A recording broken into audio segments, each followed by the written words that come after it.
Ya, halo Mas Daniel. Selamat Halo Mas Dani, malam dari Jakarta. Selamat malam juga dari selamat Kalimantan malam Utara. Mas. Dari Kalimantan Utara. Semoga Ya, sehat-sehat Mas ya semua. ya, alhamdulillah semua sehat-sehat di sini. Alhamdulillah. Gimana Bagaimana Jakarta, Mas? semua? Jakarta bagaimana nih?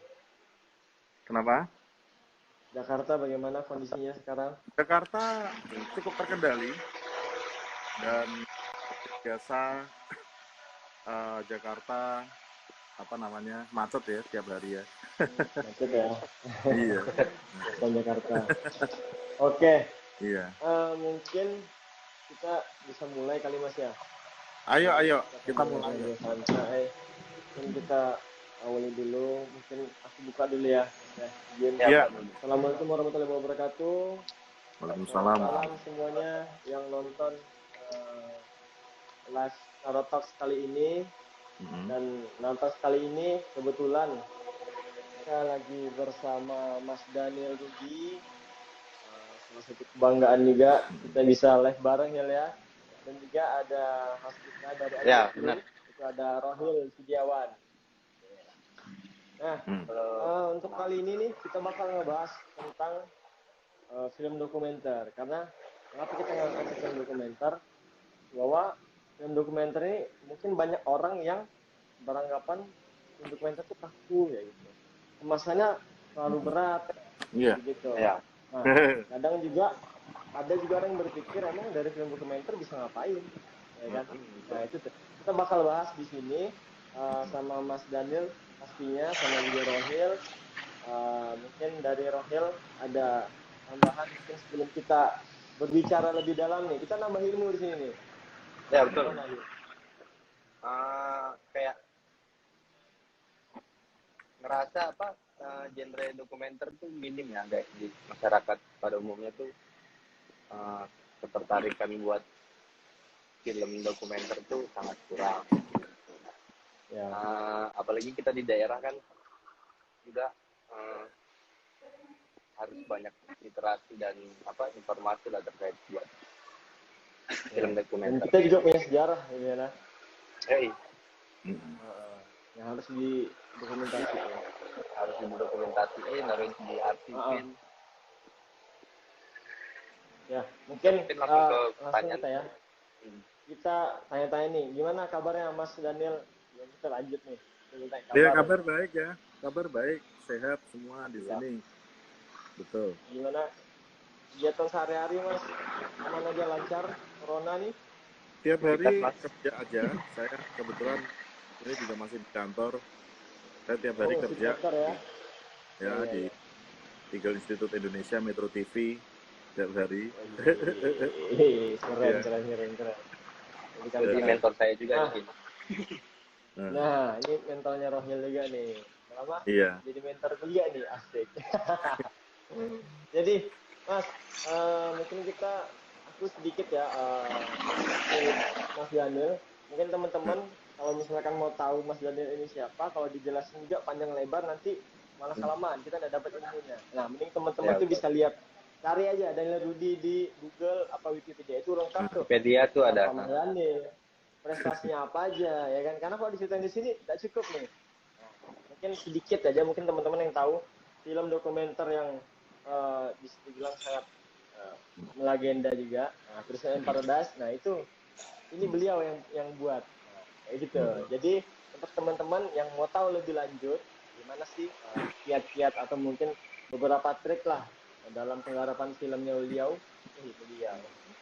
mungkin bisa nonton ini sampai selesai, dan kita juga buka sesi pertanyaan nanti. Jadi teman-teman di sini yang bisa yang mau bisa bertanya apa aja tentang film lah. Mungkin ada mau tanya personal boleh, tapi nggak di sini, nanti aja DM Masnya aja. Tanya-tanya. Mungkin ya, mungkin kita boleh lanjut nih. Bagaimana Mas soal dokumenter nih? Kan masih banyak yang belum tahu. Sebenarnya dokumenter itu apa sih? Kenapa sih namanya dokumenter, ya kan? Terus juga apa sih bedanya sama film fiksi? Mungkin bisa dijelaskan sedikit untuk teman-teman juga supaya paham, wah ternyata dokumenter kayak gini ya. Supaya orang tuh Anggap wah aku ya tenaga dokumenter. Bisa dijelaskan Mas. Sorry, suaranya agak tipis tadi. Oh, terus ya. Ya, Jadi, aku ulang Mas ya. itu background mobil di mana ya? Mungkin di mute Di dulu kali. Rohil. Di aku kayaknya mas. Iya. Iya, aku gitu ya. Nanti kalau nanya baru Ya. unmute. Oke. Nah, Oke, mantap. Mas, ini aku ulang Mas ya. Nah, Ya, nih bicara soal film dokumenter nih, kan masih banyak yang belum tahu. Bisa nah, jelasin dikit enggak film dokumenter itu apa sih? Karena kan stigma sekarang mungkin dari dulu sampai sekarang mungkin Mas ya, itu nah. agak kaku mungkin. Sama Hmm. agak berat juga kayaknya. Nah, itu mungkin bisa jelasin ke teman-teman.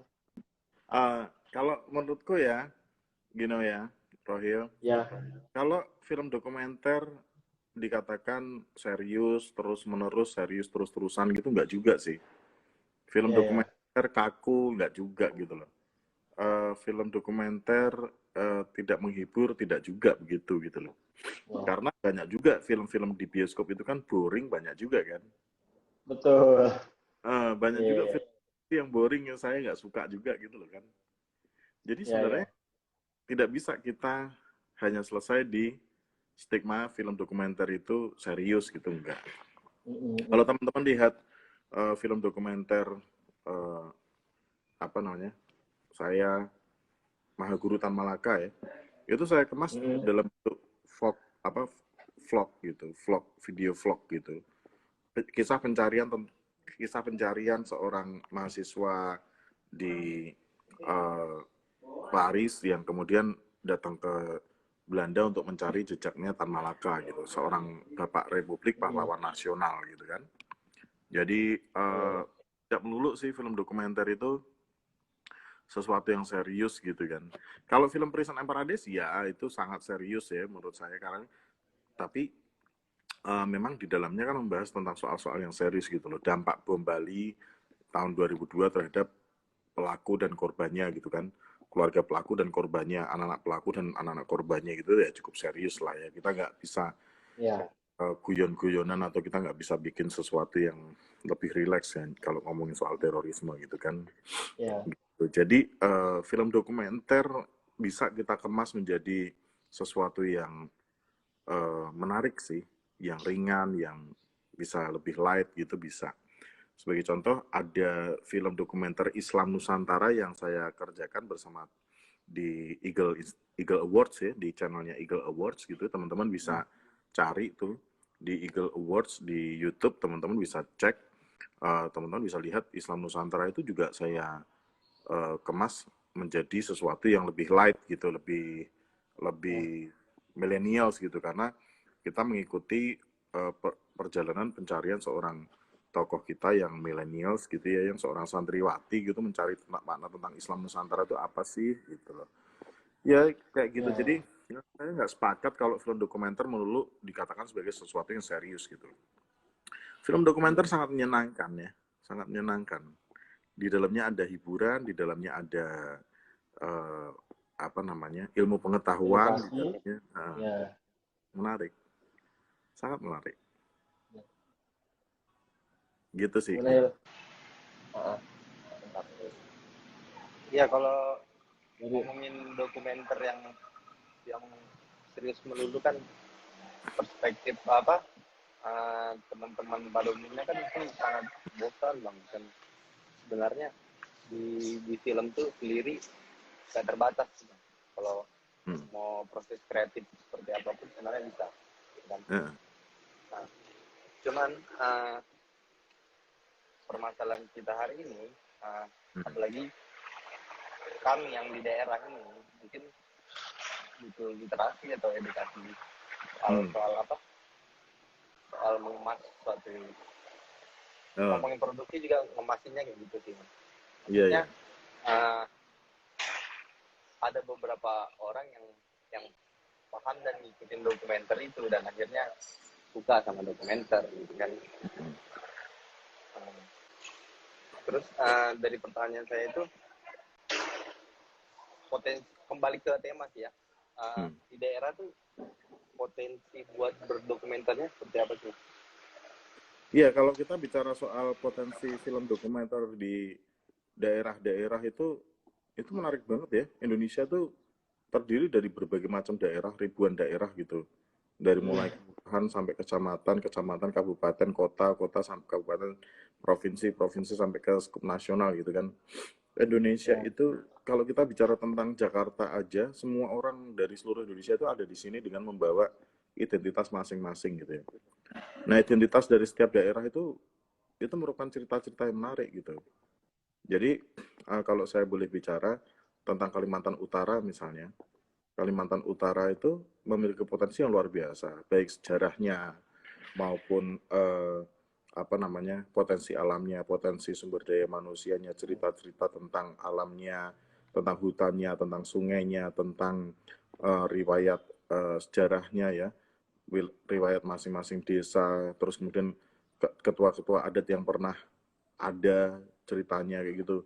Terus kemudian apa binatang-binatang atau tumbuhan-tumbuhan khas di sana, banyak hal yang bisa kita explore sebenarnya di Kalimantan Utara Ya. gitu. Apalagi Kalimantan Utara merupakan wilayah yang paling penting menurut saya. Salah satu wilayah yang paling penting karena Kalimantan Utara berbatasan dengan negeri jiran tetangga kan, Malaysia gitu. Nah, ini menjadi catatan menarik buat teman-teman di perbatasan bahwa hingga hari ini belum ada festival film di Indonesia yang dibikin di perbatasan. Di perbatasan.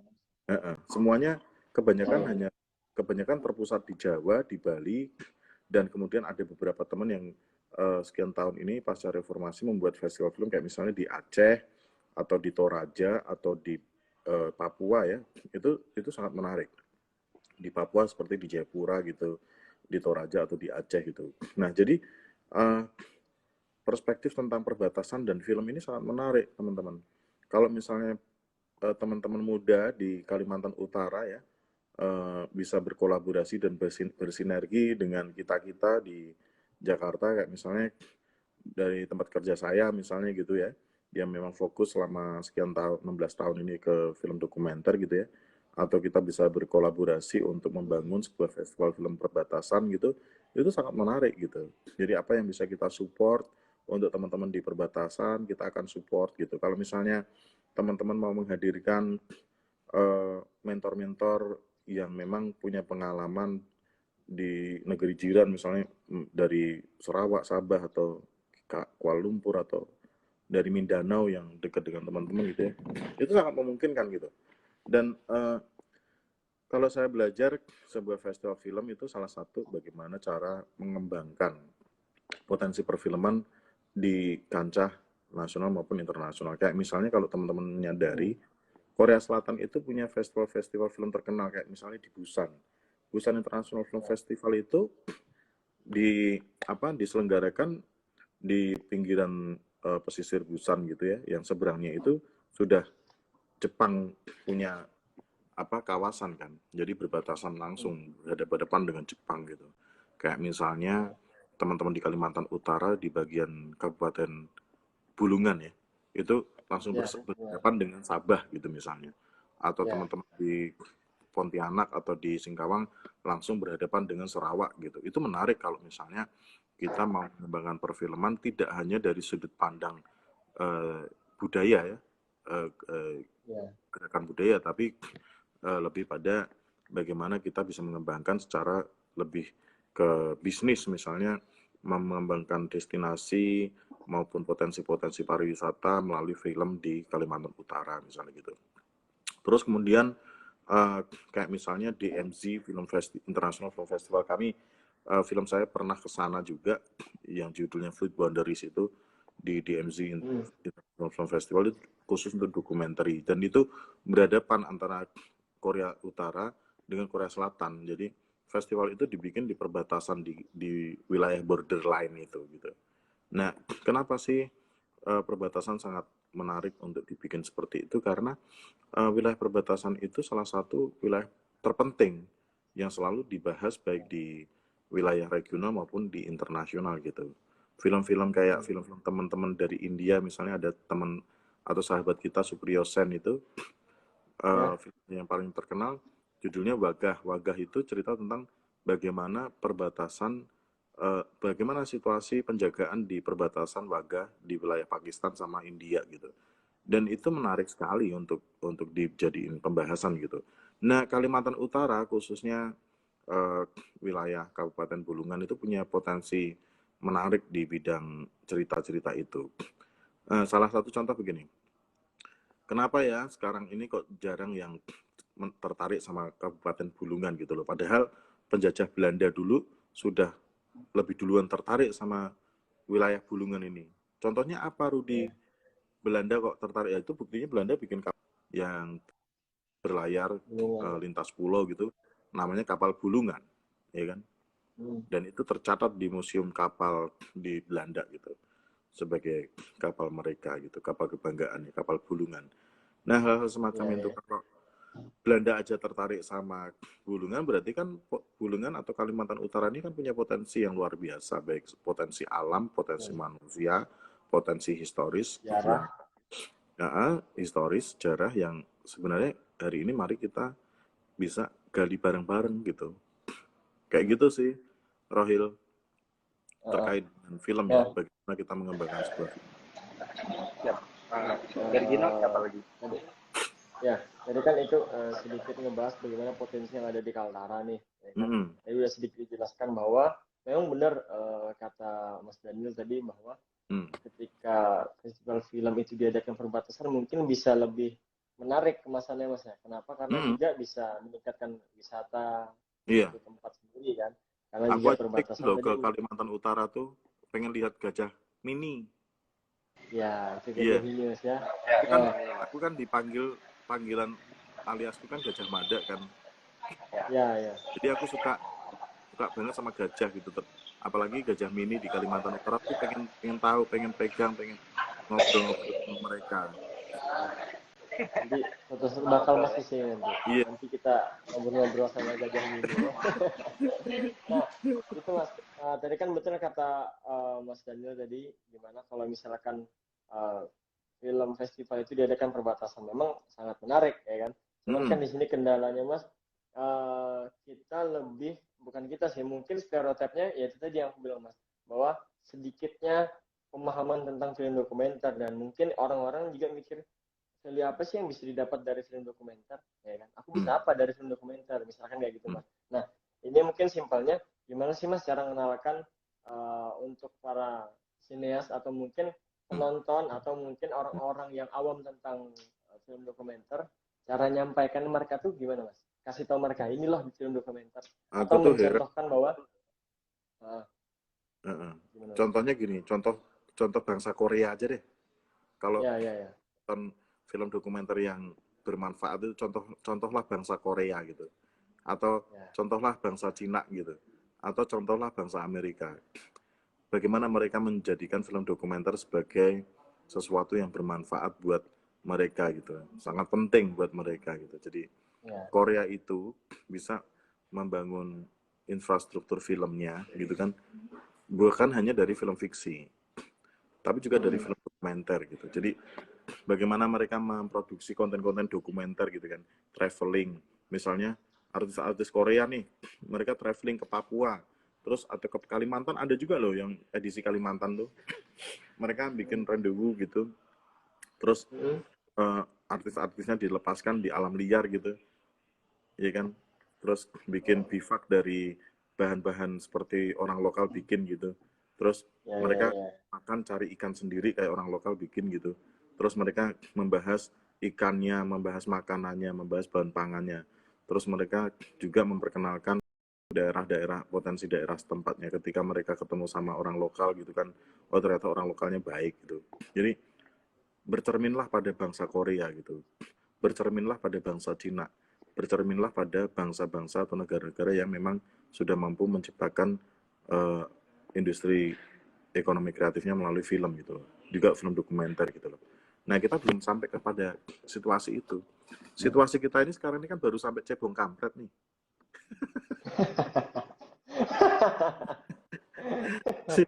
Belum selesai nih, bangsa Indonesia ini evolusinya baru sampai pada cebong kampret gitu.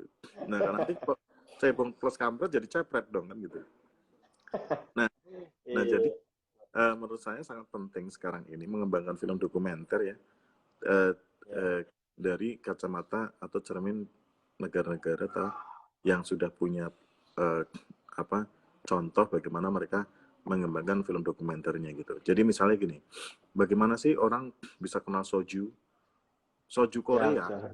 Soju Korea itu kalau saya minum soju Korea, saya lebih suka sojunya, saya lebih suka tuaknya orang Dayak gitu. Ya, ciu tuak Mas ya. Jadi kalau misalnya saya ke Kalimantan Utara pengen juga nyobain tuh kayak araknya orang Ya, Dayak. siap. Itu lebih lebih lebih enak kita rasakan. Terus kemudian kimchi itu menurut saya asinannya orang Sunda, orang Bogor lebih lebih segar, lebih enak dibandingkan kimchinya orang Korea gitu. Cuman Ya. orang lebih kenal soju, orang lebih kenal kimchi gitu daripada orang mengenal arak atau tuaknya orang Dayak atau asinannya orang Sunda gitu. Terus kemudian Mm. misalnya gini, eh, ada Korea tuh nggak punya gajah gitu kan. Tapi Kalimantan Mm. Utara punya gajah mini gitu. Nah tapi Ya, ya, ya. bisa, mereka bisa atau apa? Mereka bisa membuat cerita, ya. Mereka bisa membuat cerita yang menceritakan tentang apa namanya? Mereka bisa membuat cerita yang memperkenalkan eh, potensi mereka sendiri gitu. Ya, ya. Jadi bagaimana ya memperkenalkan orang-orang ini supaya mereka menyadari bahwa apa yang ada di lingkungan mereka itu adalah sesuatu yang untuk dieksplorasi menjadi konten-konten kreatif gitu. Mm. Jadi kalau teman-teman seperti misalnya di Kabupaten Bulungan bisa mengeksplorasi potensi potensi wilayahnya gitu kan. Saya yakin kok bapak-bapak dinas, kepala dinas atau bapak bupati juga pengen ini frame juga di kamera kalian gitu kan. Ya. Gitu. Tapi mohon Jadi maaf Mas, aku potong dikit Mas ya. Sorry. Tadi ini terkait masalah apa namanya Korea dan Cina tadi.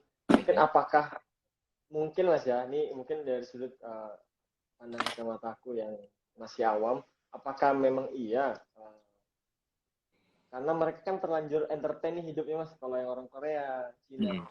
Jadi ketika apapun yang mereka lakukan itu jadi gimana ya? Jadi sorotan. Apalagi kita nih yang ada di Kaltara atau mungkin di Indonesia deh, yang notabene itu sekarang udah hampir kiblatnya ke Korea kayak gitu-gitu. nggak gini, Jadi ketika mereka kalau Gino tadi gimana? bicara soal yang saya garis bawahi sebagai kata kunci, orang Korea entertain gitu ya. Ya, ya. Orang Korea sama orang Indonesia itu lebih lebih entertain orang Indonesia. Misalnya kamu di Betul. semua orang di Kalimantan, orang-orang tradisi di Kalimantan itu semuanya entertain. Upacara orang melahirkan diupacarakan, orang apa menikah diupacarakan, orang Ya, diinisiasi gigi atau apa diupacarakan, orang meninggal diupacarakan dengan gembira juga. ya, ya, ya. Betul. Pokoknya segala macam orang kesandung juga diupacarain gitu loh. Semuanya itu entertain gitu. Nah, orang Indonesia itu sebenarnya lebih entertain daripada orang di Korea gitu. Nah, kenapa Betul. kita nah, bukan tidak bisa, tetapi bagaimana kita itu mengambil intisari dari tradisi entertain orang Indonesia itu menjadi konten kan begitu ya? Ini memang itu harus ada sinergi karena pemerintah Korea Selatan itu sangat mendukung suatu program baik supra maupun infrastrukturnya perfilman di Korea gitu. Jadi dari pertengahan 90-an gitu kan, mereka sudah menciptakan pemetaan potensi perfilman di Korea Selatan gitu. Nah, kita belum melakukan itu secara maksimal gitu. Jadi, tapi aku yakin kalau Rohil sama Gino sama teman-teman muda di Nabung ya, bisa mengajak semua stakeholder di kabupaten untuk setahun ke depan gitu ya, melakukan pemetaan gitu ya, pemetaan potensi budaya, potensi kuliner, potensi destinasi, potensi cerita, potensi anak mudanya gitu kan, bikin kemudian dari potensi itu membuat pelatihan-pelatihan gitu ya, dan kemudian menjadikannya sebuah platform ya kan, yang mana itu bisa diakses oleh semua orang dan teman-teman bisa memanfaatkan media digital akses digital yang sekarang ini sedang dibangun oleh pemerintah ya. Baiknya pemerintah Jokowi ini kan ada program Merdeka Sinyal gitu kan. Dan itu kan di tahun 2024 nanti kelak akan ada situasi di mana semua di daerah di Indonesia yang rawan sinyal itu kemudian terpenuhi gitu ya. Nah gitu, jadi ini sangat memungkinkan buat teman-teman untuk merayakannya gitu. Jadi mempersiapkan itu. Jadi kalau orang sekarang itu kan lagi getol-getolnya persiapan pemilu 2024 dengan calonnya masing-masing gitu ya. Tapi teman-teman bagaimana fokus pada menciptakan satu ruang kreatif di 2024 gitu loh. Peduli setan lah siapapun presidennya nanti atau siapapun wakilnya gitu kan. Tapi ya, gitu kan. Tapi dengan menyiapkan di 2024 teman-teman menyiapkan Kabupaten Bulungan anak-anak mudanya di tahun 2024 mengalami suatu lompatan gitu ya. Bagaimana mengorganisir dan menciptakan mengorganisir, memobilisasi dan mendistribusikan gitu ya konten-konten yang dibikin oleh teman-teman gitu. Itu akan menarik banget gitu. Dan teman-teman di perbatasan bisa melakukan ekspansi juga dengan teman-teman yang di Brunei Darussalam, di Sabah maupun di Sarawak ataupun di Kepulauan Sulu atau dimanapun gitu. Itu karena itu lebih dekat sama teman-teman daripada teman-teman ke Jakarta atau ke Jawa gitu. Nah saya yakin itu bisa dilakukan gitu asalkan itu bisa disinergikan dengan dikolaborasikan dengan setiap stakeholder baik pemerintah, pihak swasta yang ada di sana ataupun lembaga pendidikan ataupun sanggar-sanggar budaya ataupun kepala-kepala adat dan yang lain-lain gitu sih. Saya yakin itu bisa. Nah itu baru kemudian orang akan percaya, oh gini ya film dokumenter ya gitu. Jadi aku pikir harus dimulai dulu supaya orang kemudian tahu, oh begini ya gitu. Harus ada contoh dulu mas ya. Kayak makan, kayak apa, kita dicontohin sama Nabi Adam itu loh, sama Ibu Hawa itu. Pengen tahu dosa ya makan buah koldinya dulu. Kalau buahnya nggak dimakan-makan nggak tahu dosa lah gitu, ibaratnya begitu. Kalau mau butuh manfaat, harus ada contoh dulu ya. Kalau mau butuh manfaatnya dokumenter itu apa, bagaimana, makan buah koldinya dulu baru tahu dosa, ilmu baik dan pengetahuan baik dan buruk gitu, atau manfaat film dokumenter apa bagaimana kan gitu. Mantap. Gimana? Iya mas, hal mendasar yang buat Mas Budi itu akhirnya memilih buat oke, aku turun di dokumenter nih. Kan di angkatannya Mas Budi itu banyak yang fokus ke fiksi, ke adeganan segala macam lah. Kenapa Mas Budi milihnya buat turun ke dokumenter? Dokumenter ya, bagiku dokumenter itu semacam membuka kitab suci. Di dalamnya itu pesan-pesan suci yang harus kita jemput itu banyak sekali gitu. Dari itu. Jadi kayak misalnya sebagai contoh, saya pernah datang ke sebuah tempat di wilayah Dayak Iban misalnya, atau saya pernah datang ke wilayah adat Dayak Brozo misalnya. Di sana saya melihat sekali perubahan-perubahan yang terjadi misalnya, dan film dokumenter itu memberikan pelajaran buat saya untuk menjadikannya sebagai kacamata yang kayak gini nih, film dokumenter kayak kacamata gini. Jadi dengan kacamata ini saya bisa melihat perubahan-perubahan yang terjadi. Ini kan bertiga kan kita. Apalagi kita Rabun mas ya. Iya makanya. Gitu. Jadi kalau orang Rabun budaya. Kacamata mas. Orang Rabun budaya, ya. Orang Rabun budaya, orang Rabun budaya lah ya. Dengan kacamata dokumenter itu orang langsung bisa melihat budaya. Nah, gitu. Oh, Gino sama Romi gitu loh. Kayak gitu. Nah, kenapa saya memilih film dokumenter itu? Karena spiritnya gitu. Film dokumenter itu mengajarkan spirit buat saya. Spirit yang sulit gimana ya saya harus menceritakan ya. Perjalanan saya keliling dunia, semua benua saya sudah pernah injak kaki ke sana. Itu karena film dokumenter gitu. Saya menyambangi festival-festival besar itu karena film dokumenter. Saya bertemu dengan guru-guru saya peraih piala Oscar itu karena film dokumenter. Saya mendapatkan pengalaman menyecap makanan di berbagai benua itu karena dokumenter gitu. Saya bisa menjalani perjalanan-perjalanan jauh. Tapi juga di samping itu saya bisa mengenal hal-hal yang dekat dengan lingkungan saya gitu. Kayak misalnya di seluruh Indonesia ini dari Papua, Merauke, ya, ujung timur Merauke, perbatasan Papua Nugini yang wilayah suku Korkari sampai ke Pulau Aceh sampai Pulau Weh, saya pernah kunjungin gitu.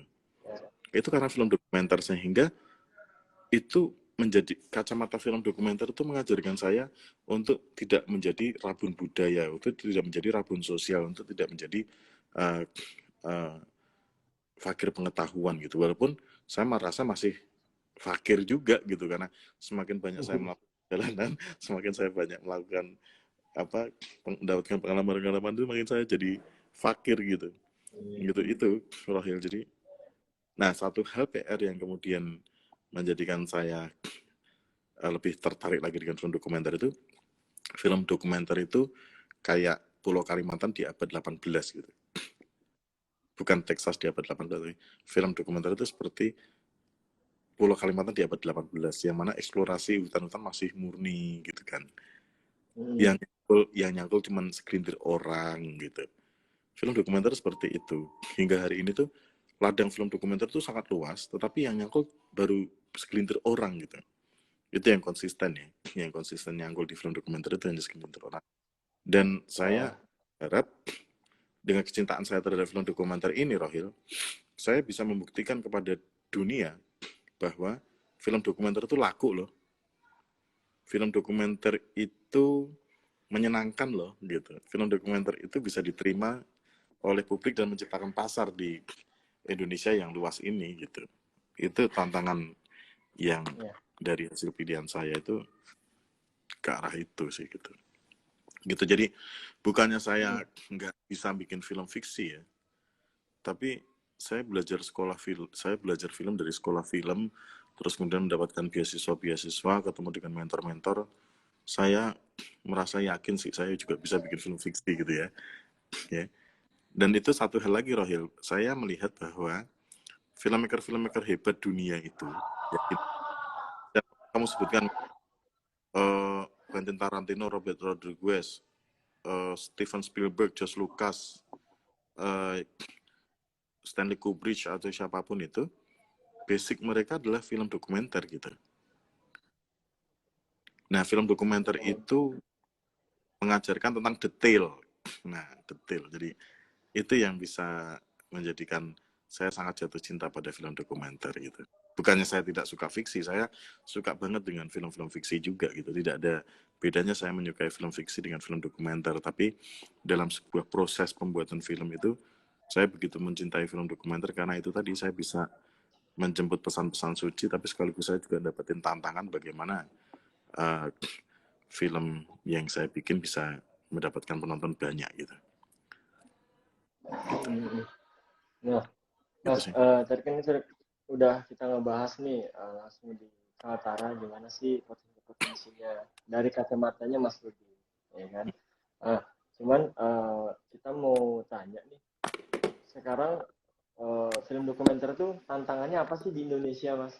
Apakah mungkin tantangan yang di Indonesia ini juga bakal relate di Kaltara? Dan apakah mungkin juga tantangan yang di sana juga malah nggak bisa diselesaikan di sini? Apakah mungkin kita satu daratan yang sama permasalahannya apa bagaimana, Mas? Kalau lihat sekarang ya. Tantangan film dokumenter di Indonesia, pertama kita belum punya arah ya. Mau kemana sih sebenarnya film dokumenternya mau kita kembangkan gitu ya. Karena pangsa pasarnya juga masih random gitu. Filmmaker dokumenternya random, ya kan, potensinya random, belum terpetakan dengan baik. Lalu kemudian segmen marketnya juga belum terpetakan dengan baik gitu ya. Karena begitu luasnya dan terpisah-pisah ke dalam berbagai macam wilayah zona waktu juga Indonesia ini gitu kan. Dan itu penting banget ya untuk kita lihat aspek-aspek itu untuk membangun sebuah film dokumenter gitu. Terus kemudian juga stigma tadi di awal pembicaraan kita bahwa film dokumenter itu sesuatu yang serius, yang boring, yang itu yang banyak juga menjadi faktor utama gitu. Jadi tantangan kita adalah bagaimana kita bisa menciptakan pemetaan potensi penonton, pemetaan potensi cerita, pemetaan pangsa pasar, dan kemudian kita mengimplementasikan pemetaan itu ke dalam kerja nyata gitu.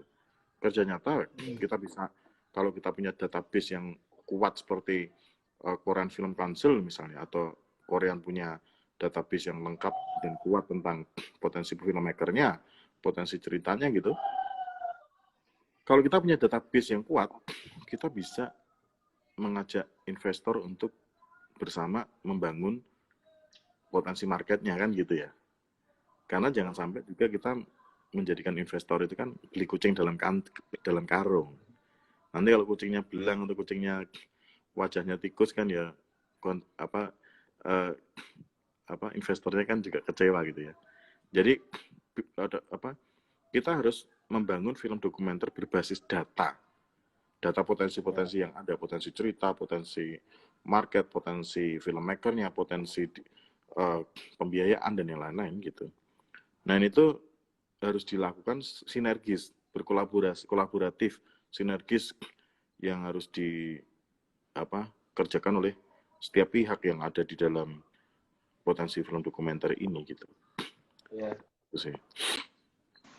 Iya mas.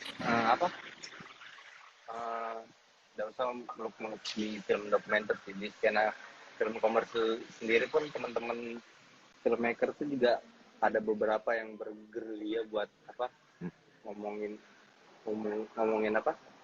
pendanaan film, mencari investor tuh melalui festival-festival itu kan gitu. Jadi ada step-stepnya lah. Struggle banget gitu nah teman-teman film di Indonesia tuh. Mereka cara mengatasi masalah itu tuh melalui itu. Terus balik lagi ke ngomongin distribusi filmnya juga kemana itu kan balik lagi ke produsernya sendiri gitu. Kalau di dokumenter kita hari ini mas, dunia lah, ngomongin dokumenter dunia, perkembangannya sejauh mana sih mas?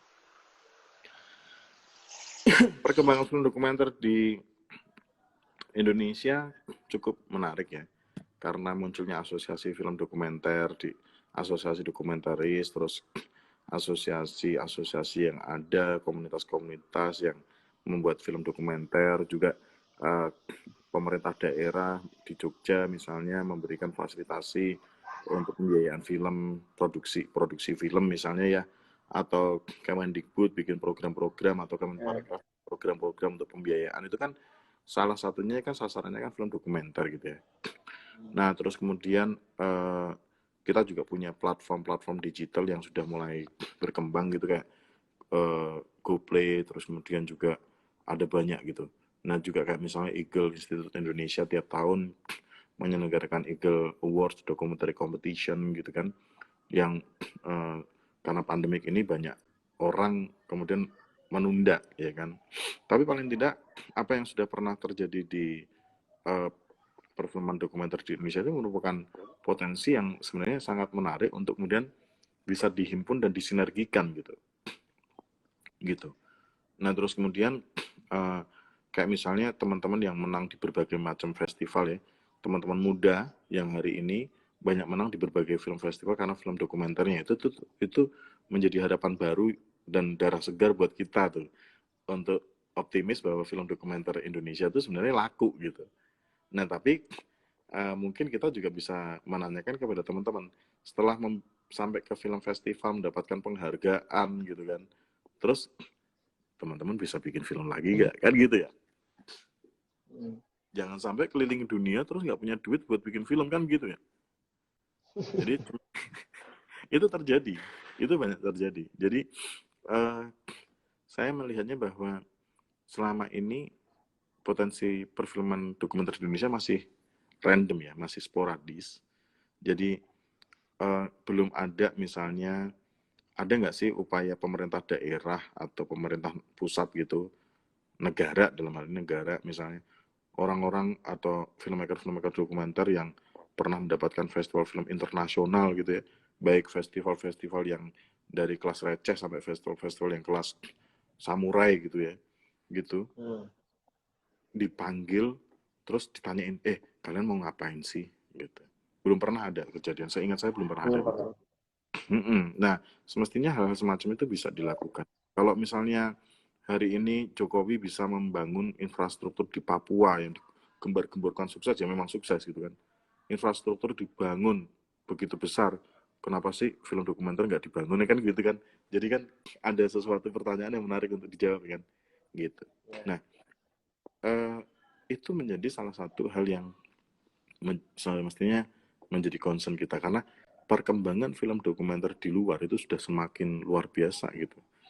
Kayak misalnya ada beberapa film dokumenter Indonesia yang diproduksi oleh orang luar, tetapi mendapatkan perhatian di festival besar dunia kelas Oscar loh. Kayak misalnya Joshua Oppenheimer, dia bikin dua film ya, The Act of Killing sama The Look of Silence gitu. Kalau teman-teman lihat, dan salah satunya mendapatkan nominasi Piala Oscar gitu, dapat Piala Oscar kemudian gitu kan. Terus kemudian juri Oscar namanya Leonard Rethel Hemrich, dia bikin trilogi film dokumenter dan mentahbiskan dirinya sebagai single cinema filmmaker gitu ya. Statementnya dia begitu, manifestonya dia begitu. Dia menjadi juri Oscar gitu, dan dia trilogi filmnya itu bikinnya di Indonesia gitu. Dan banyak sekali film-film dokumenter Indonesia, ya film-film dokumenter yang bertemakan tentang Indonesia yang dibikin oleh orang luar dan bisa mendapatkan perhatian di dunia internasional gitu. Saya berjumpa dengan mereka-mereka itu. Artinya film dokumenter di Indonesia itu punya peluang, punya potensi yang luar biasa. Jadi itu perkembangannya di luar. Nah, bagaimana kita yang di Indonesia itu bisa mengambil semangat orang-orang itu untuk mengeksplorasi film dokumenter di Indonesia gitu, supaya bisa mendapatkan tempat di pangsa pasar internasional gitu. Kalau tadi teman-teman ada yang bilang belum bisa dijual secara komersil gitu. Film dokumenter bukan hanya soal komersil lah, ya kan? Tapi film dokumenter juga bicara soal peradaban gitu. Kalau di film fiksi orang bicara tentang investasi dalam bentuk uang, di film dokumenter itu orang berinvestasi dalam bentuk peradaban.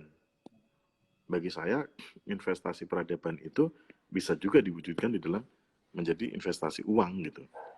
Gitu sih. Nah, perkembangan film dokumenter di Indonesia kita bisa tengok melalui beberapa platform festival ya yang banyak udah diselenggarakan di berbagai tempat, kayak misalnya di Yogyakarta itu ada teman-teman yang menggiatkan Festival Film Dokumenter Yogyakarta FFD setiap tahun misalnya kan, itu juga bisa menjadi barometer perfilman dokumenter di Indonesia. Ada Solo Docs yang ada di Solo ya, itu juga bisa jadi barometer. Terus kemudian teman-teman di Aceh Documentary Competition ADC di Aceh itu juga bisa jadi barometer.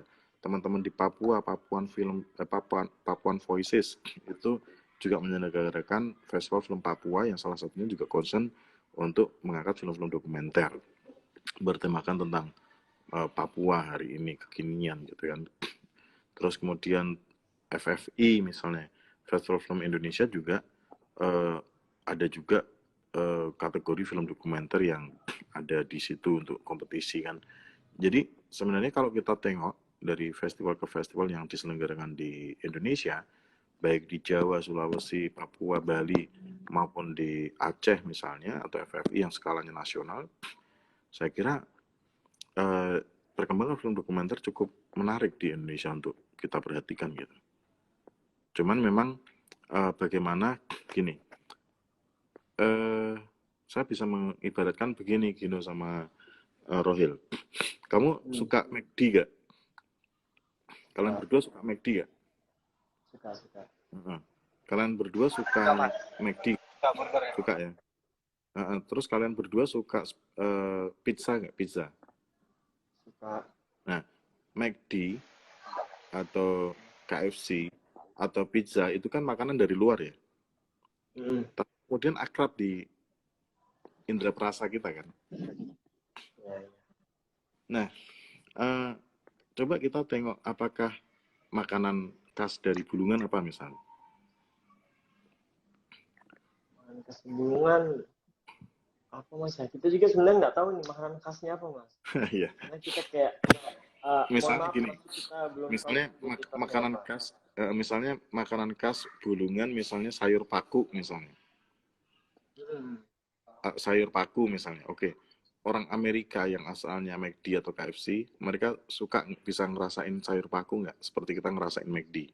Orang Itali yang asalnya pizza, mereka bisa nggak merasakan sayur paku seperti kita merasakan pizza mereka? Belum tentu.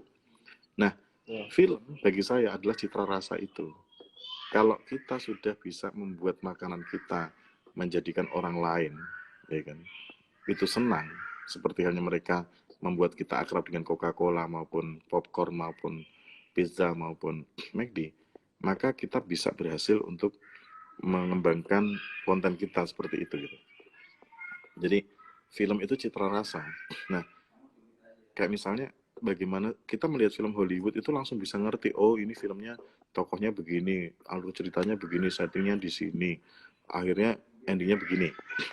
Tapi kalau orang Amerika lihat film Indonesia belum tentu ini sebenarnya mau cerita apa sih, gitu. Jadi storytelling, storytelling itu penting. Bagaimana kita seperti orang Korea menjadikan cerita-cerita lokal, Rohil ya, Gino ya. Ini penting nih poin. Bagaimana menjadikan cerita-cerita lokal menjadi internasional, menjadi cerita internasional dan dapat diterima oleh penonton dunia. Itu penting. Gitu. Nah, berarti Mas, berarti gini aku mau nanya nih. Ini aku potong. Apakah benar berarti memang kalau film dokumenter tuh yang udah kita buat tuh sebenarnya lebih ke bagaimana cara kita menyampaikan, bukan apa yang mau disampaikan. Apakah mungkin itu sebaliknya apa gimana Mas? Cara menyampaikan dan apa yang disampaikan itu penting. Ah, Penting. itu jadi satu kesatuan Mas ya. Tapi misalnya gini, kalau orang Korea itu menyampaikan soju, menyampaikan kimchi, itu kan dengan adegan-adegan, setiap film Korea ada adegan makan kimchi loh. Setiap film Korea ada adegan makan soju loh. Tapi cara menyampaikannya adalah mereka menggunakan artis-artis yang bermain di situ pada adegan-adegan tertentu, ya kan?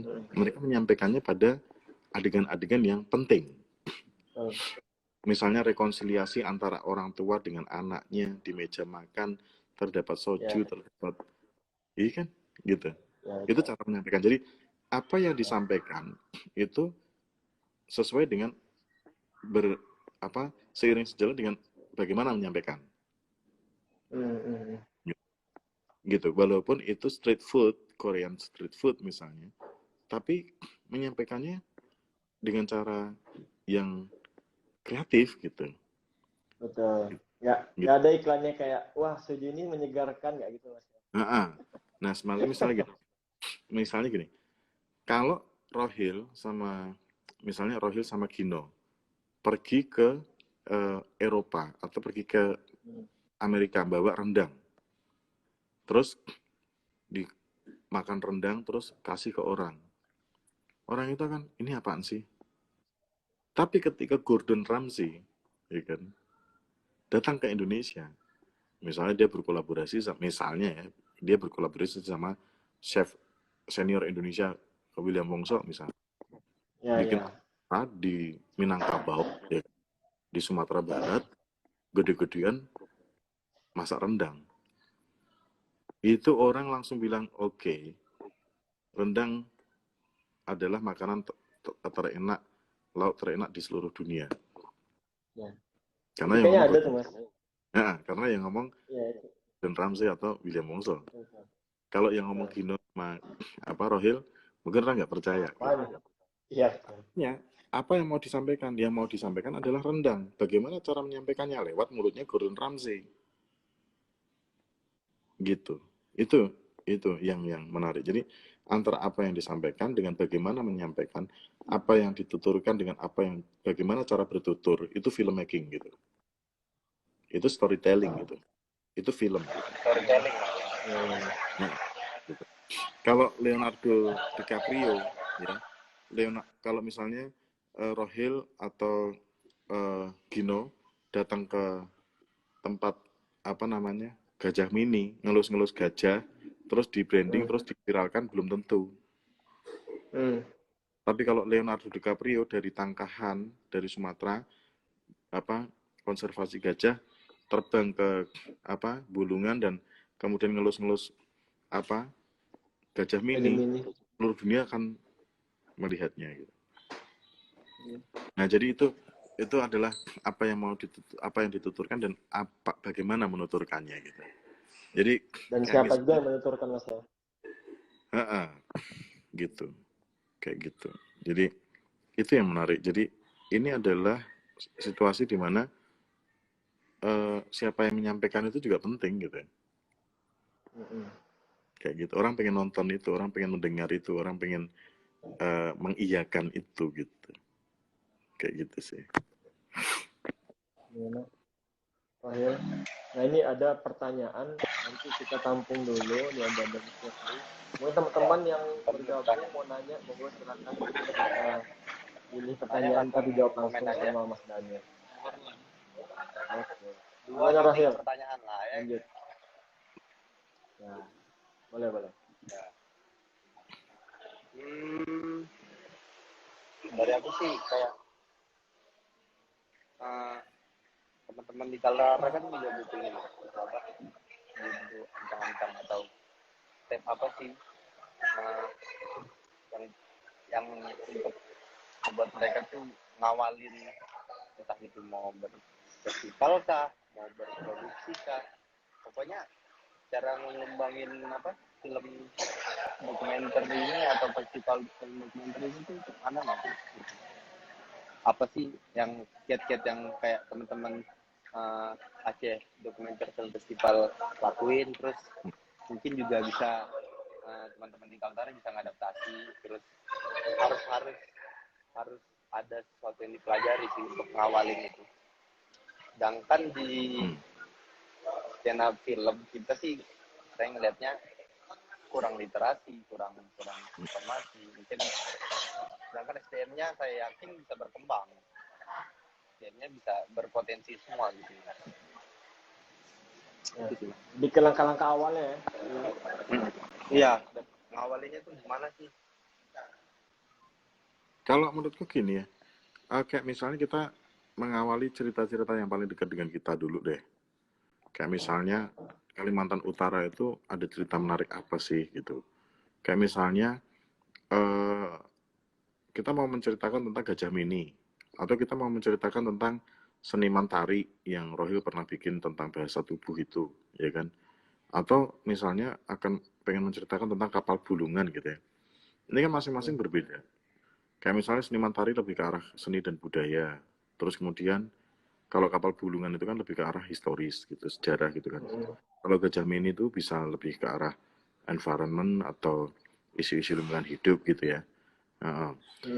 Nah, kita petakan dulu cerita apa yang mau kita bikin dan bagaimana kita menuturkannya. Misalnya, oke, kita mau ngajakin nih kalau misalnya ada di Jakarta itu kan None dan Abang Betawi ya.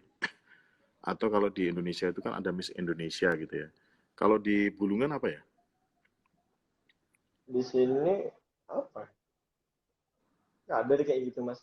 Kita nggak ada yang Nah, kayak kayak gitu gitu. misalnya kayak misalnya tokoh-tokoh apa ikon-ikonnya Kalimantan. Kita punya Mas Ikonnya cerita. Kita punya apa? legenda tuh Lemai Suri Mas. Putri Nah, Lemai Suri. Lamesuri misalnya itu legenda rakyat Ya, gitu ya. Misalnya ya, ya. gini, kita mau mengungkapkan misalnya kerajaan Bulungan gitu loh. Kayak misalnya kemarin cerita Rohil sama Gino cerita, Mas di sini nih ada banyak orang ngaku keturunannya Raja Bulungan misalnya gitu kan. Ya, ya. Ya sudah, kita bikin aja polemik tentang sejarah Bulungan gitu. Polemiknya. Jadi kalau nggak kita bikin, nggak akan bisa kelihatan tuh jalan keluarnya dari polemik itu. Kalau kita bikin film dokumenternya, siapapun itu yang mengaku sebagai anaknya keturunannya Raja Bulungan atau keturunannya silsilahnya Bulungan Emperor misalnya kan, kerajaan Bulungan misalnya kan, Ya, ya. ya udah diwawancarain aja gitu. Siapa yang bisa memberikan data otentik tentang keturunan mereka di masa lalu misalnya. Kalau misalnya semuanya nggak bisa memberikan data otentik, ya berarti zong semua dong, gitu kan. Nah, film dokumenter itu bisa jadi misalnya polemik kerajaan Bulungan misalnya kan. Ternyata semua yang mengaku sebagai anaknya kerajaan pewaris keturunan Raja Bulungan ternyata zong. Ternyata teman-teman mendapatkan bukti bahwa ternyata orang-orang yang di kerajaan Sabah sana memiliki bukti bahwa mereka adalah pewaris murni dari kerajaan Bulungan misalnya gitu. Itu pasti film ditonton banyak orang tuh.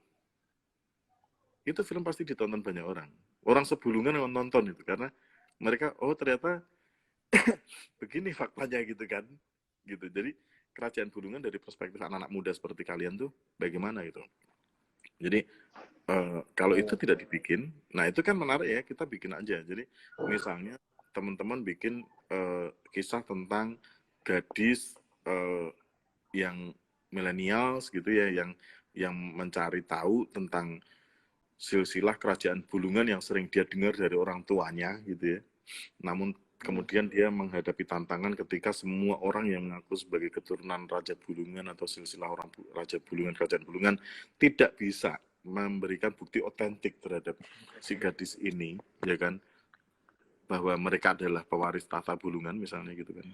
Dan kemudian si gadis ini melakukan perjalanan ke wilayah Sabah, dari dia melakukan perjalanan menyeberang perbatasan dan kemudian dia ternyata mendapatkan titik terang bahwa di kerajaan Sabah itulah terdapat satu keluarga yang masih menyimpan misalnya catatan kaki atau catatan atau mahkota bahkan atau baju zirahnya orang masa lalu yang itu membuktikan bahwa mereka adalah pewaris kerajaan Bulungan misalnya. Nah, cerita itu bakalan ditonton banyak orang gitu. Orang-orang tua yang tidak peduli dokumenter pun bakal nonton gitu kan, karena itu memberikan makna tersendiri bagi masyarakat Bulungan gitu. Nah, mungkin Pak Bupati atau Pak Gubernur Kalimantan Utara pun akan nonton gitu kan. Gitu, ini anak-anak muda ini bikin apa nih? Wah, ternyata semuanya berbasis fakta gitu kan. Bahwa perjalanan seorang gadis ini ternyata membawa fakta-fakta baru tentang pencatatan sejarah tentang kerajaan Bulungan. Nah, kita bisa mulainya dari situ, Rahil. Jadi kita bisa memulainya dari hal-hal dekat di sekitar kita gitu.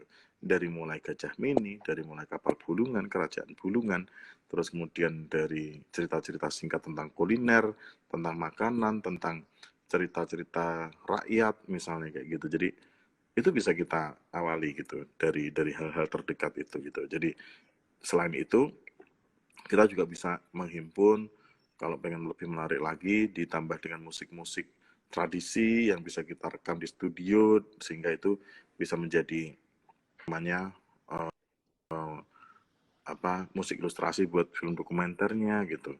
Asalnya karena aku pernah dengar dari kalian di Bulungan itu di Kalimantan Utara itu festival musiknya adalah sangat maju gitu kan.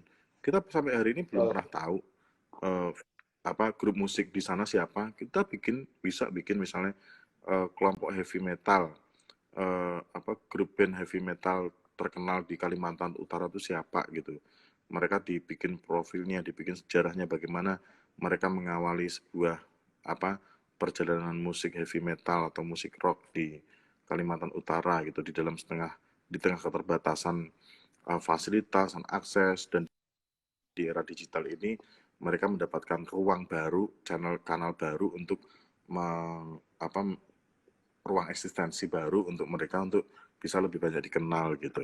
Nah, kita butuh tahu banyak tentang potensi di Kalimantan Utara, termasuk geliat anak-anak mudanya di bidang musik gitu. Itu penting banget gitu. Nah, kita bisa mendapatkan dari situ gitu. Nah, kalau misalnya kemudian ke festival atau tidak, saya tuh pernah mendapatkan masukan dari kurator yang selalu menulis film-film saya, namanya Philip Chia. Saya sangat berterima kasih kepada beliau karena Philip Chia lah salah satunya orang yang menulis kritik film buat saya, film-film saya. Dan Philip Chia pernah bilang sama saya begini, Rudy, kamu nggak usah khawatir. Kalau filmmu bagus dan filmmu penting, maka kamu akan secara otomatis kamu akan masuk ke film festival gitu.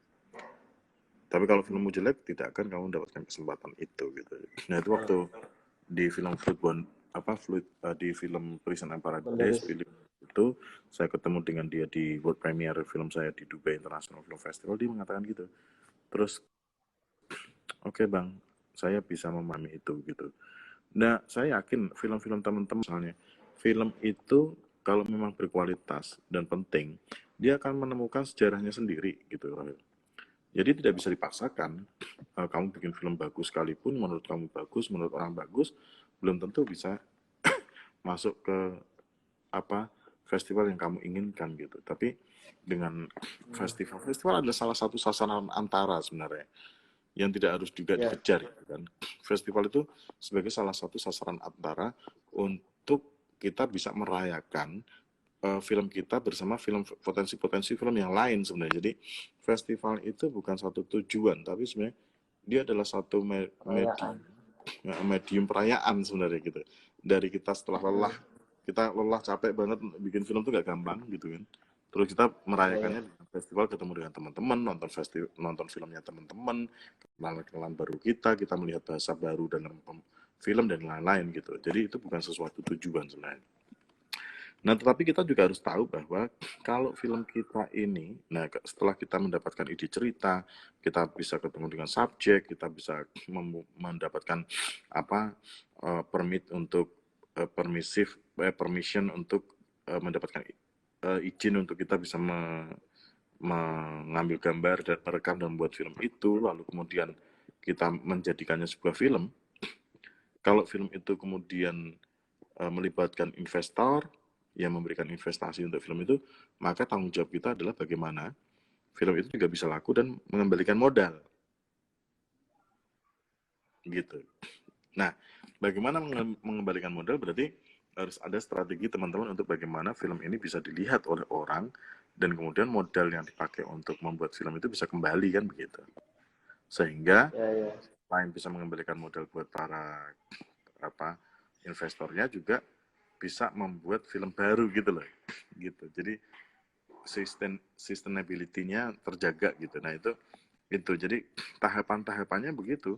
Jadi kita tidak hanya euforia bisa bikin film gitu, tapi kemudian habis kita festival ke festival kita balikin modal gitu. Itu kalau orang dulu bilang cilaka 12 tuh.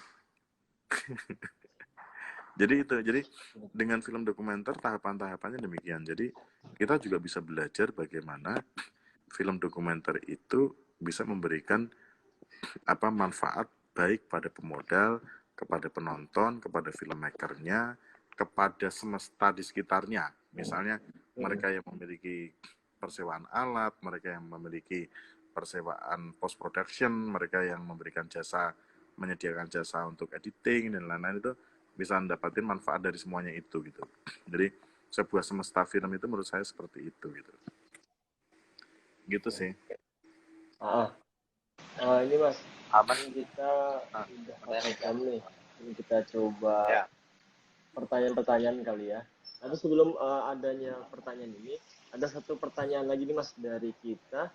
Kita mau nanya sih, ada nggak sih Mas referensi-referensi yang bisa dibagikan ke teman-teman untuk memulai menggarap atau ada apalah tentang edukasi film dokumenter. Mungkin ada referensi yang mungkin bisa dibagikan bahwa referensi ini tuh bisa mendukung kalau misalkan membuat film atau mungkin sebatas cuman sekedar cari tahu apa sih film dokumenter. Mungkin coba kan banyak nih referensi yang udah Mas dapat nih yang bisa dibagi ke teman-teman yang Referensi ya, sendiri. kalau referensi di Indonesia teman-teman bisa membuka linknya Eagle Awards ya. Jadi link Eagle Awards bisa teman-teman buka. Jadi ada YouTube-nya, ada Instagram-nya kan. Lebih baik bisa buka YouTube-nya tuh. YouTube-nya Eagle Awards itu kan ada channel linknya Melihat Indonesia. Di situ banyak sekali film-film dokumenter yang bisa teman-teman lihat. Bisa jadiin referensi gitu. Nah, film-film dokumenter itu juga dibikin sama pegiat-pegiat film dokumenter di Indonesia karena kebanyakan pegiat film dokumenter di Indonesia juga alumni Eagle Institute Indonesia, Eagle Awards gitu. Mungkin yang bisa saya rekomendasikan itu salah satunya. Lalu kemudian teman-teman juga bisa browsing ya di selain linknya Eagle Awards, teman-teman bisa lihat di di Vice ya, Vice, Pas VICE, Indonesia.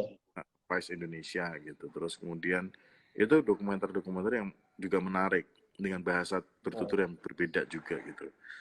Ya, iya, Eh, betul. Terus kemudian teman-teman juga bisa cross check di banyak channel ya, yang punya teman-teman penggiat film dokumenter di Indonesia, bisa banyak sekali di Google itu. Nah, teman-teman bisa melihat, memperbandingkannya gitu. Nah, lalu kemudian juga teman-teman bisa melihat, misalnya teman-teman mengklik nih Yamagata International Film Festival Jepang gitu kan. Itu nanti banyak sekali film-filmnya tuh, terbanyak tuh, banyak tuh data-data film yang masuk ke festival. DMZ Documentary International Film Festival di Korea misalnya. Itu juga banyak sekali datanya. Lalu IDFA, sebuah film dokumenter besar di Amsterdam gitu kan. Teman-teman juga bisa lihat itu daftar film-film yang masuk apa.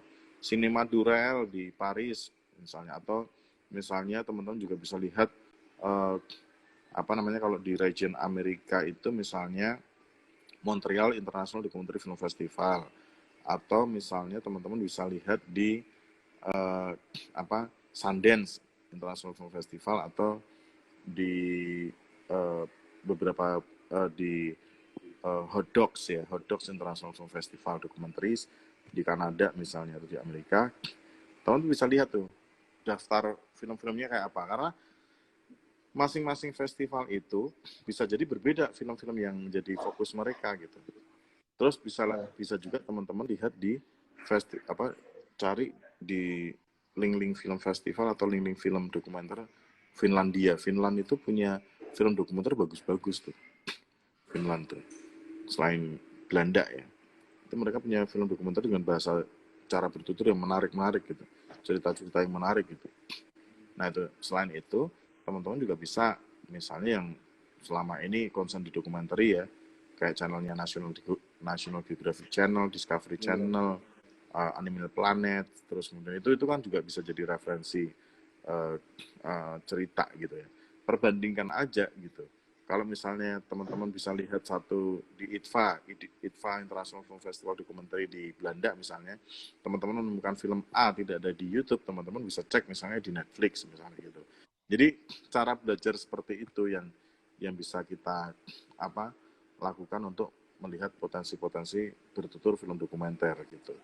Nah kalau di Indonesia saya itu tadi link-link yang bisa dijadikan acuan untuk belajar film dokumenter gitu.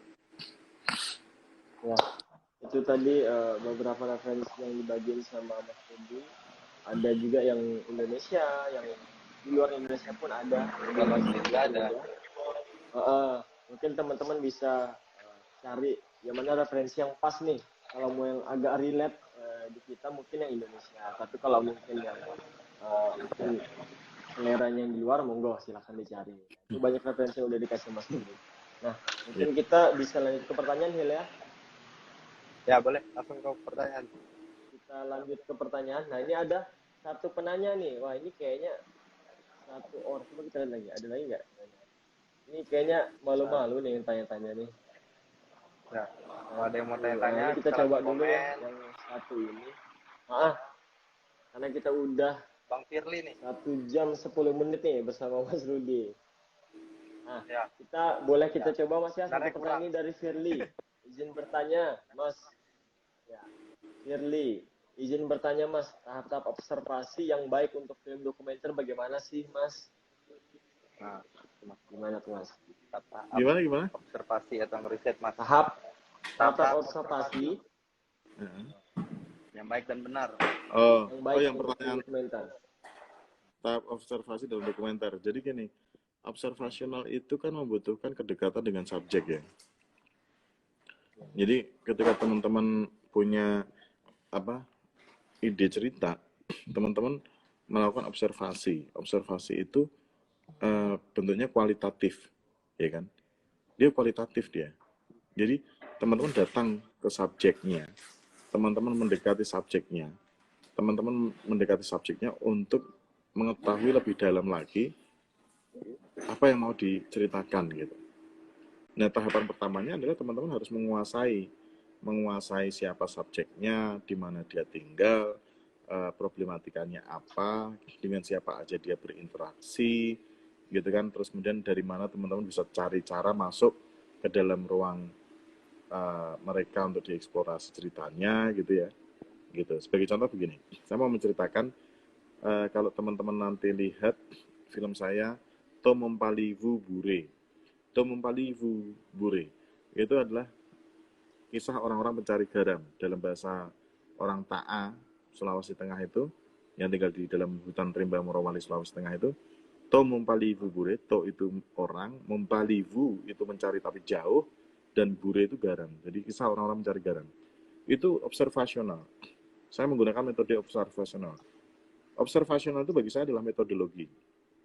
Jadi pertama kali, karena saya hanya mendapatkan informasi yang sedikit tentang orang-orang Ta'a di Morowali, maka saya terbang dari Jakarta menuju ke Sulawesi Tengah, terus kemudian saya melakukan perjalanan menuju ke lingkungan mereka. Orang Ta'a adalah orang yang, suku Ta'a adalah suku yang mendiami hutan rimba Morowali Sulawesi Tengah.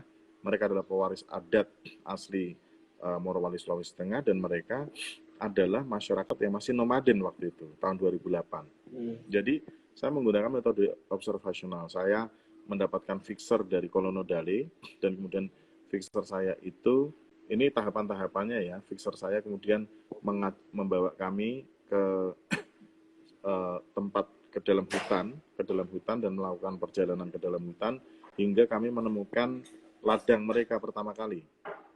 Itu pertama kali saya datang ke sana, saya akan datang ke mereka, saya ketemu kepala sukunya, saya menyampaikan maksud dan tujuan saya datang ke sana untuk memfilmkan kehidupan mereka dan mencari titik cerita yang menarik dari apa yang mereka hadapi sekarang ini, gitu kan. Lalu kemudian kami mendapatkan izin dari kepala suku untuk tinggal di situ, kami membuat tenda, kami berjarak dengan mereka sekitar 50 meter, kami membuat tenda supaya kami bisa mengamati dan berinteraksi dengan mereka lebih dekat gitu. Lalu kemudian setiap hari saya membawa kamera dan merekam kegiatan mereka dari mulai bangun tidur sampai menjelang tidur. Mereka ke ladang, mereka mau mencari damar, getah-getah damar, mengumpulkan getah-getah damar, mereka mencari rotan, mereka mencari buah-buahan di dalam hutan, mereka bercocok tanam. Kita ambil, kita rekam gambarnya. Jadi bagaimana mereka mencari ikan di sungai, mencari ikan di danau, kita rekam semuanya.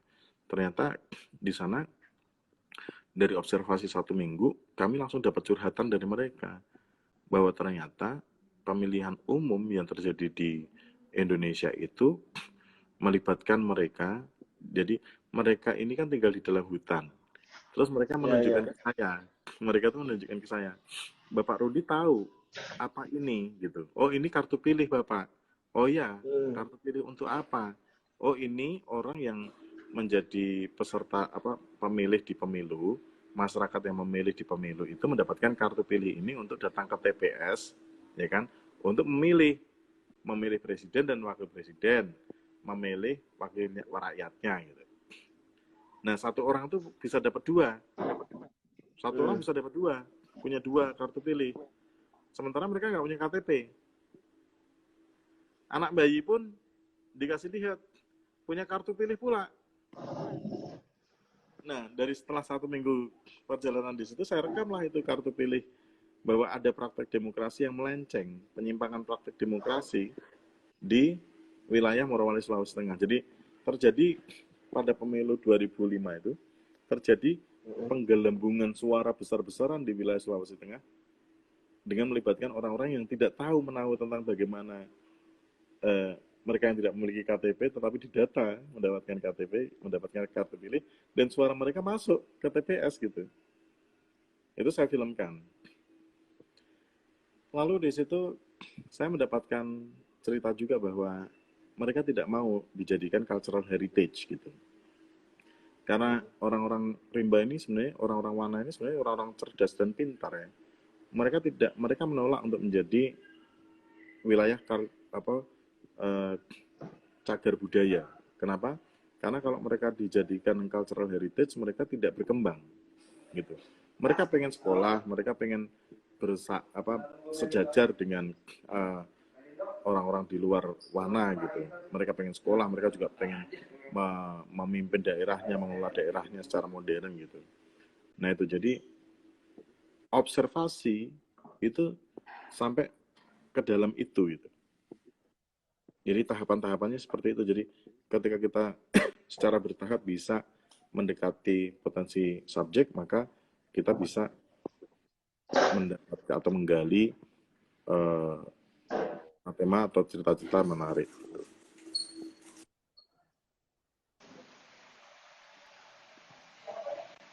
Halo, ada Mas Jamal juga nih. Mas Jadi Jamal demikian. Aceh. Demikian. Ya, Ada gimana? Mas. Halo Mas Jamal.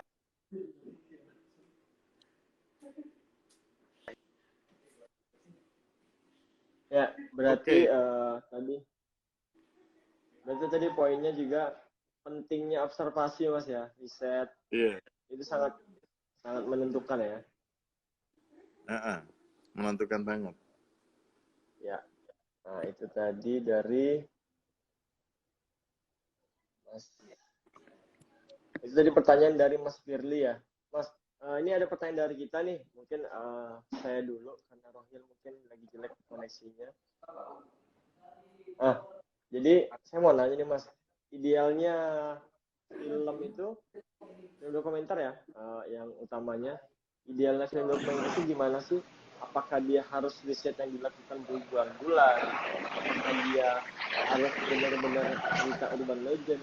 Terus apakah juga Dimute dulu dong. durasi? Ulang Mas ya, sorry ya. Nah, untuk standarnya untuk film dokumenter itu apa sih? Yang pertama, apakah mungkin dari harus observasinya lama, berbulan-bulan? Apakah juga harus cerita yang selalu urban legend yang diangkat? Terus juga, apakah yang menyampaikan ini harus orang tertentu? Itu standarnya ada nggak Mas untuk dibagi ke teman-teman atau mungkin para sinias yang ada? Standarnya pertama kalau saya membuat film adalah penonton ya. Penonton pengennya apa sih gitu. Tapi kalau belum ada marketnya ya penonton ya kita standar kita aja gitu kan. Tapi gini, kalau saya mau bikin film itu saya selalu tanya sama teman saya. Misalnya saya pengen bikin film, saya pengen tanya. Saya tanya sama, saya punya teman di Jepang. Saya tanya, kamu kalau misalnya melihat film dokumenter Indonesia, apa yang pengen kamu tahu? Oh saya pengen tahu tentang makanannya. Oh berarti tema makanan menarik nih. Standarnya begitu kan. Misalnya saya tanya sama teman saya yang lain, misalnya teman saya dari Brunei, teman saya pengen tanya persoalan penerapan syariah di Indonesia tuh bagaimana sih gitu, kayak misalnya. Nah berarti orang Brunei pengen tahu itu misalnya, atau misalnya teman-teman yang datang dari Malaysia misalnya, kalau di Aceh itu ada apa ya, nah misalnya gitu ya kan. Oh berarti dia pengen kepo tentang apa menjadi potensi Aceh itu apa misalnya gitu. Nah hal semacam itu yang harus saya tanyakan kepada penonton gitu. Nah kalau sekarang misalnya saya pengen bikin film, saya tanya sama istri saya karena istri saya juga di broadcast kan ya. Misalnya menurutmu cerita yang menarik apa gitu. Oh tentang perempuan misalnya. Oh ya tentang perempuan misalnya, tentang keluarga. Ternyata perempuan, keluarga, kuliner, seks, terus kemudian cerita tentang sport, olahraga segala macam itu ternyata menduduki rating yang teratas gitu, tertinggi, ya. Jadi itu yang saya explore gitu, kayak gitu. Berarti lebih Standar mangsa pasar Mas ya? Pangsa pasar, kita harus menciptakan pangsa pasar. Kalau nggak menciptakan pangsa pasar, kita nggak bisa bikin film lagi. Investor nggak tahu arahnya kemana nih. Sama nih ada satu lagi pertanyaan dari yang Jamal nonton nih. Ada satu dari Mas Jamal ya, James Pona. Wah ini keren nih pertanyaannya. Mas bagaimana Mas Jamal nih kita bisa info ya Gin. Ya. Mas Jamal nih dari Aceh Documentary Film Festival. Iya yang kita sebut-sebut di awal tadi. Ini yang kita keren. tadi Halo juga. Mas Jamal. Iya. Dari Selamat Aceh. Bergabung Mas. Dari Aceh Sumatera nih. Dari saya Gino Narohubung dari Kaltara. Selamat bergabung Mas. Nah ini bagus nih. Keren banget nih kalau aku bilang untuk pertanyaannya. Ini buat teman-teman juga. Bagaimana kiat Hmm. agar kita bisa mengubah mindset subjek yang berpikir transaksional menjadi emosional. Nah, ini benar nih, keren nih. Gimana, Mas? Yang subjek yang transaksional menjadi emosional ya. Kayak misalnya gini, ada satu cerita nih. Kalau misalnya kalian boleh bilang, sekarang itu kan tidak ada yang tidak transaksional ya, ya kan? Semuanya pasti transaksional gitu. Nah, kita harus juga melihat bahwa subjek kita itu juga, misalnya gini, kalau kita syuting 1 bulan, kayak misalnya yang terjadi sama saya tadi, syuting di Morowali, Sulawesi Tengah. Ketika saya syuting, mau tidak mau, orang yang saya syuting itu kan juga, misalnya yang tadinya jalannya cepat, menuju ke suatu titik, jalannya cepat 10 menit. Karena kami tidak tahu medan, akhirnya nunggu kami jadi setengah jam. Artinya ada waktu yang mereka berikan kepada kita. Subjek itu ada ruang dan waktu yang mereka berikan kepada kita. Bahkan ada cerita hidup pribadi mereka yang diberikan kepada kita. Nah, itu kita harus memberikan sesuatu juga kepada mereka gitu. Nah, sifatnya kemudian bukan transaksional, tetapi kesepakatan gitu. Bahwa ketika mereka bersedia filmnya untuk dibikin, maka kita bisa barter gitu.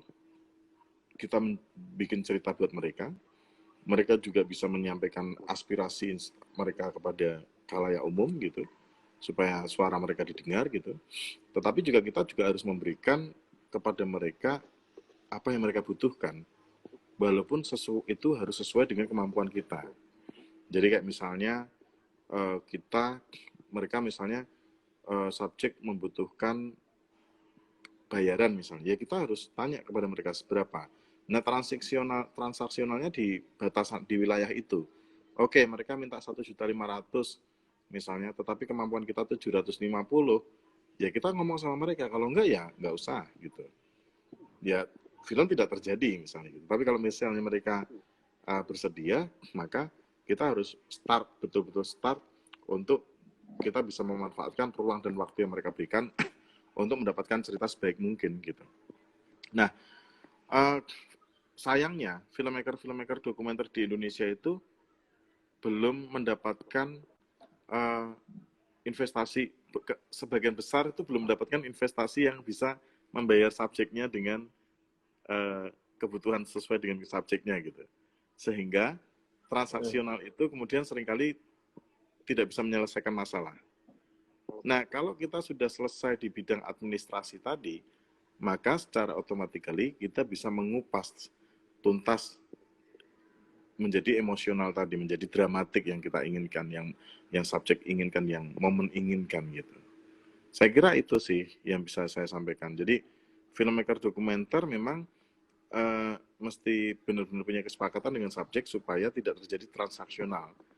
Tapi juga tidak menutup kemungkinan harus bisa memenuhi kebutuhan transaksional yang mereka butuhkan gitu. Bahwa tidak tabu juga seorang subjek atau tidak tabu juga subjek di dalam film dokumenter itu meminta bayaran, itu tidak tabu juga gitu. Menurut saya tidak tabu juga gitu. Kayak gitu. Kayak misalnya itu Mas ya. Terus. Kayak misalnya gini. Bang Jamal mau mengajak Atta Halilintar pergi ke Pulau Aceh untuk membuat film dokumenter tentang potensi Pulau Aceh itu apa aja misalnya. Terus Atta Halilintar bilang, saya butuh dibayar 500 juta satu hari misalnya. Gitu kan. Nah kalau misalnya kita bisa membayarnya, kita bayar aja 500 juta satu hari. Ya kan. Seminggu 10 juta, 10 hari misalnya 5 miliar misalnya kita bayar untuk Atta Halilintar gitu. Tapi kita juga sadar bahwa ketika tayangan itu nanti dipublish, di-broadcast, didistribusikan, pendapatan kita bisa lebih dari itu kan gitu. Jadi transaksional itu ternyata tidak hanya terjadi di lapangan saja, tetapi transaksional itu juga harus bisa kita perhitungkan di awal, di praproduksi, ketika nanti distribusi. Seberapa banyak atau seberapa jauh distribusi itu menghasilkan dan berapa itu menjadi bagian dari subjek kita gitu. Gitu sih. Jadi selain kita tadi membicarakan unsur-unsur kreatif, tematik dan lain-lain, kita juga membicarakan aspek-aspek administratif, aspek-aspek ekonomi yang ada di dalam sebuah film dokumenter. Yang harus win-win Nah, solution. itu ya. Nah, itu kan tadi untuk subjek yang bisa diajak transaksional, Mas ya. Ya kan? Coba kalau misalkan mungkin ada filmnya Mas Rudi yang berhubungan dengan subjek yang dia nggak tahu nih mata uang misalkan. Itu pernah nggak Mas terjadi itu? Gimana proses transaksionalnya? Dia minta barter apa atau mungkin minta dibayar apa? Yang tidak di apa? Orang yang yang tidak misalkan dibayar uang. subjek ini dia nggak tahu Mas. Ya, dia nggak tahu nih misalkan uang, misalkan orang pedalaman gitu. Pernah nggak ada nemuin gitu Mas? Oh, siapapun itu, mereka yang tahu uang maupun yang tidak tahu uang, kita harus perlakukan mereka sebagai subjek, bukan objek gitu. Gitu. Bahkan dengan lumba-lumba atau dengan orang hutan pun kita harus memperlakukannya sebagai subjek bukan sebagai objek gitu. Kita harus punya perspektif itu dulu sehingga tidak ada niat untuk ngakal-ngakalin gitu lah. Iya. Kita tidak memiliki uang, tidak mengetahui uang ini, kita harus bilang bahwa apa yang sebanding untuk menjadi reward bagi mereka gitu. Saya kira Nah, itu demikian. pernah Mas alamin nggak tuh Mas? Sejauh ini belum pernah mengalaminya. Nah, itu udah tadi pertanyaan dari Mas Jamal, itu udah terjawab. Ya. Ini pertanyaan Gimana? mentor sama dari murid ke mentornya dulu. Mas Jamal kan juga alumni di GEL. Sorry, kita sampai berapa lama nih? Nah, ya itu. Kita bentar lagi nih Mas. Kita bentar lagi selesai. Kalau ada lagi kaget, kalau aku udah cukup gini. Oke. Aman. Karena mungkin kita ada kegiatan lagi Mas ya. Halo? Karena di sana sudah larut malam. Ya. Nah, bener Mas. Ini kita mungkin udah di penghujung acara. Ini sudah bilang kayak gitu. Nah, mungkin dari semuanya yang tadi kita tanyain Mas, mungkin boleh ada sedikit closing statement lah dari Mas Rudi soal hari ini.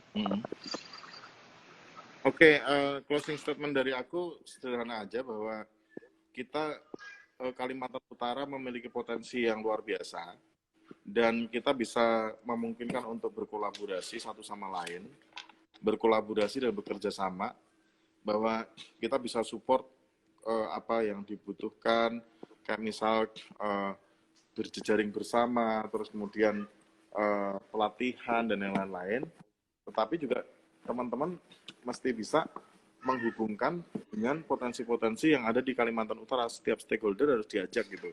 Jadi sinergi dan kolaborasi itu harus terjadi supaya kita bisa sama-sama membangun potensi dokumenter di Kalimantan Utara khususnya dan juga untuk Kalimantan pada umumnya gitu. Jadi kita bisa setia pada perkara-perkara kecil, kita bisa setia membangun dari hal-hal kecil dulu, dari mulai memenuhi kebutuhan workshopnya atau misalnya bekerja sama dengan pemerintah daerah, dengan narahubung.id, dengan teman-teman yang memang bergerak di bidang itu, ya kan? Kita bisa sama-sama menyelenggarakannya dan kemudian dari hal-hal kecil itu kita bisa membuat program bersama untuk step by step-nya gitu. Jadi saya yakin dari apa yang teman-teman sampaikan tadi itu merupakan potensi yang luar biasa dari Kalimantan Utara, ya kan, dari daerah teman-teman. Dan saya yakin karena teman-teman adalah pelaku perubahan itu sendiri gitu. Demikian teman-teman. Jadi jangan daripada kita banyak bertanya, lebih baik kita banyak berbuat. Gitu. Oke. Gimana Rohil? Mungkin ada closing statement atau sedikit kata-kata sebelum kita close? Kita harus banyak sharing dan belajar lah sama Mas Rudi. Kayak apa? Memulai ini semua kan harus ada perjuangan juga. Mungkin Iya. kalau misalnya saya ngerasa hari ini belum cukup buat acara ngomong-ngomong kayak gini, mungkin kita bisa juga bikin part keduanya gitu. Bisa. Jadi Ya. kita bisa bikin Ya. berikutnya gitu. Mm-mm. Ya betul. Ya, Mas Jamal, salam Siap. dari Aceh. Semangat. Nanti kita bisa dengan Jamal lanjutkan lagi. mungkin teman-teman kita ajakin gitu. Saya udah ditungguin teman-teman saya nih. Mungkin malah kita bisa. Saya udah tungguin. Wih. Halo teman-teman Oh, Eagles. mungkin kita bisa buat webinar ntar Mas ya. Bisa. Nanti kalau kita bikin webinar, teman bisa terlibat ya. Siap. Oke. Nah, Siap. Ya mungkin Jadi- sekian dari gimana Mas? Sorry.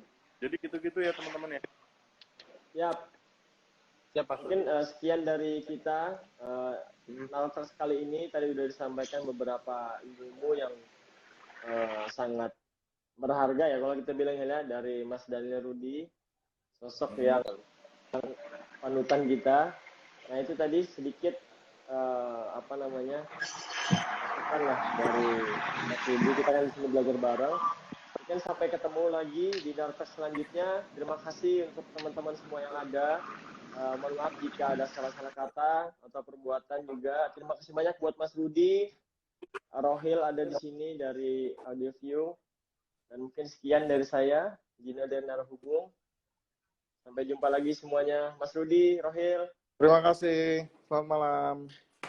Makasih Mas Rudi. Sampai ketemu lagi. Assalamualaikum warahmatullahi wabarakatuh. Salam. Waalaikumsalam warahmatullahi wabarakatuh.